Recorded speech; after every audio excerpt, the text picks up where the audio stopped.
നമുക്കറിയാം തിരുസഭയെ സംബന്ധിച്ച് ഈ വർഷം പ്രത്യാശയുടെ വർഷമാണ്. നമ്മളൊരു പിൽഗ്രിംസ് ഓഫ് ഹോപ്പ്, പ്രത്യാശയുടെ തീർത്ഥാടകർ, ആ ഒരു ഒറ്റ തീമിൽ വെച്ചുകൊണ്ട് നമുക്ക് ഈ ഒരു വർഷം വലിയൊരു അനുഗ്രഹമാക്കി മാറ്റേണ്ടതുണ്ട്. തീർച്ചയായിട്ടും ചിലപ്പോൾ നെഗറ്റീവായ കാര്യങ്ങൾ സംഭവിച്ചേക്കാം, നല്ലതും മോശവും ഒക്കെ സംഭവിച്ചേക്കാം.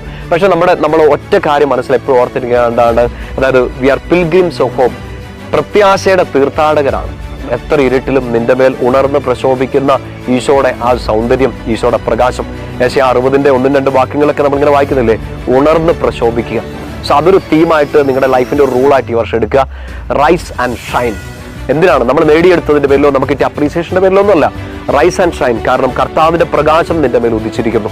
ഈശോയുടെ വെട്ടം നിന്റെ മേൽ അടിച്ചിരിക്കുന്നു. അതുകൊണ്ട് ഈ റൈസ് ആൻഡ് ഷൈൻ ലൈഫ് എന്തെങ്കിലും കൊണ്ടുവരട്ടോ. 2025 നമുക്ക് ജീവിതത്തിൽ ഇതുവരെ ഉണ്ടായിട്ടില്ല ഏറ്റവും പോക്ക് വർഷമായിരിക്കാം, ഏറ്റവും വലിയ ദുരന്തം വരുന്ന വർഷമായിരിക്കാം. But we rise and shine. നമ്മൾ എഴുന്നേക്കും, നമ്മൾ പ്രകാശിക്കും. കാരണം നിത്യമായ പ്രകാശം, കർത്താവിന്റെ പ്രകാശം നിന്റെ മേൽ ഉദിച്ചിരിക്കുന്നു.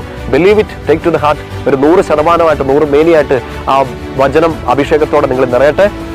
ഒരു ബ്ലെസ്ഡ് 12 മാസം ആശംസിക്കുകയാണ്. നമ്മൾ ഈ വർഷവും ഒത്തിരി വചനങ്ങൾ പഠിക്കും, വചനം വായിക്കും, ഈശോയെ തന്നെ മുറുകെ പിടിച്ച് ഈ ലോകത്തിൽ, ഇരുട്ട് നിറഞ്ഞ ഈ ലോകത്തിൽ പ്രകാശമായിട്ട് നമ്മളും തിളങ്ങും. കാരണം ഈശോയുടെ പ്രകാശം നമ്മളെ മേൽ അടിക്കുമ്പോൾ നമ്മൾ പ്രകാശിക്കും. ഒരുപാട് ഇരുട്ടിലായിരിക്കുന്ന മക്കളെ പ്രകാശിപ്പിക്കാൻ എനിക്കും നിങ്ങൾക്കും ഒക്കെ സാധിക്കട്ടെ. നമുക്ക് പരസ്പരം പ്രാർത്ഥിക്കാം, ആശംസിക്കാം.